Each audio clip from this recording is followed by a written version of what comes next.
Assalamu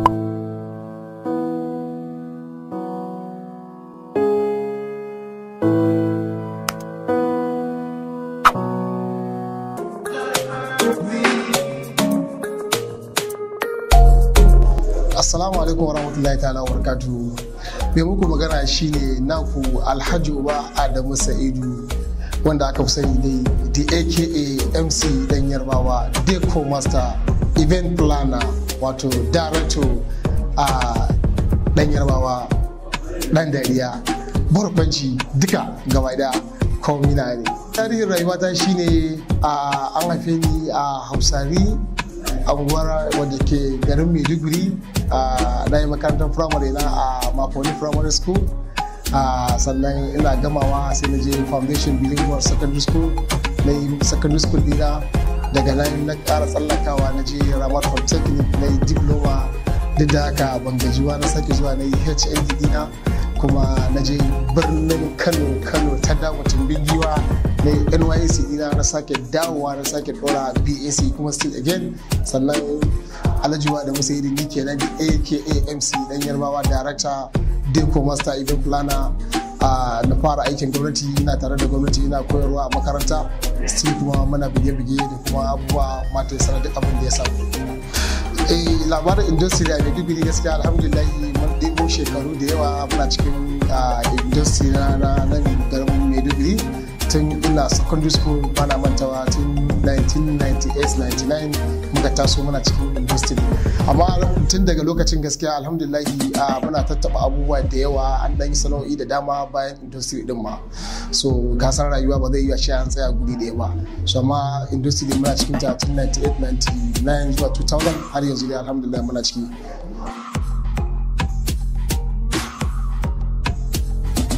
Gaskiya akwai kalubalai da yawa sosai a cikin garin Maiduguri ta bangaren productions, wanda zan iya cewa shugaban kalubale na farko da nake fara kira kowane lokaci idan an mun irin wannan tambaya shine zan ce kuɗi shine babban kalubale.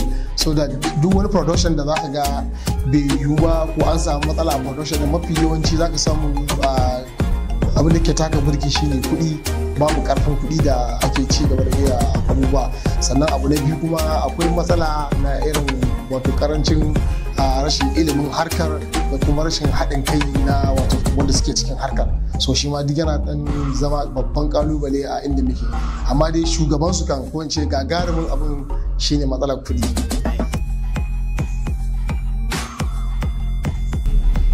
Alhamdulillah gaskiya wannan masana'anta alhamdulillah mun samu nasarori da dama.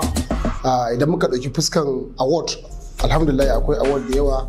Farko akwai award da Foundation Bilingual Secondary School suka bani, makarantar da na gama kenan a matsayin ɗalibinsu, kuma ya zama to ina koyarwa a gurin, kuma ya zama to duk shekara ne nake MC a gurin.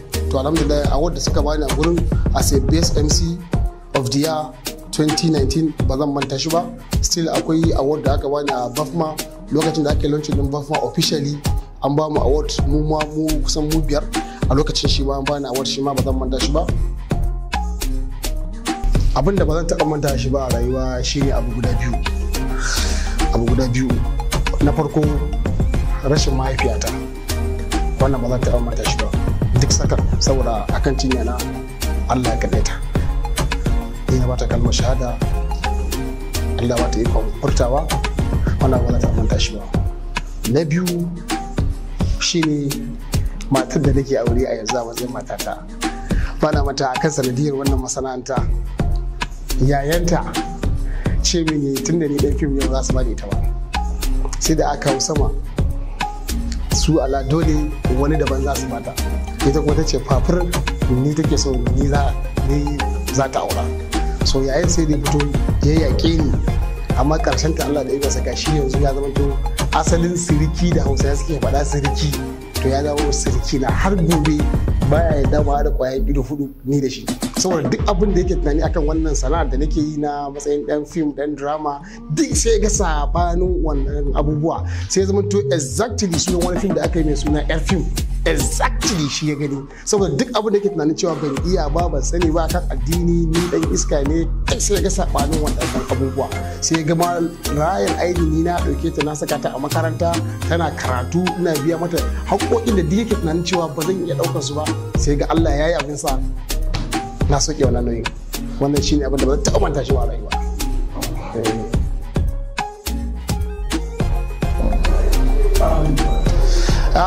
To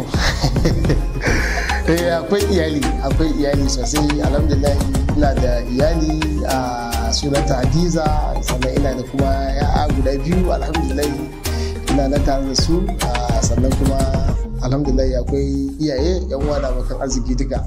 Yawa mahaifiya dai Allah ya mata rasuwa, muna mata fatan alkhairi a kowane lokaci, Allah ya jikanta, Allah kuma ya gafarta mata. Mata ɗaya dol guda ɗaya kamar wutan mashin. Kai kana samu matsala ce ji ta wannan tambayar ba da bai nata ne. In ka ce mijin hajiya ne, mijin hajiya ne. A nan gaban da tawa mijin hajiya ne.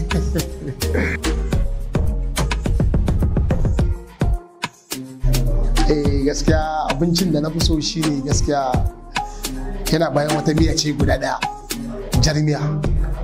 In aka samu jarmiya to kowane tuwo aka kawo zan yi hada da jarmiya, kowane yin tuwo in da aka samu dai jarmiya to insha Allah kowane tuwo a kawo za a hada shi.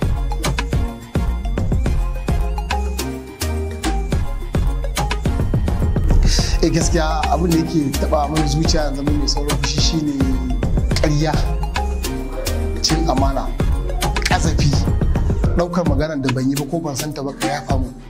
Gaskiya wannan abin yana saurin sa ni hau kamar farashi wallahi.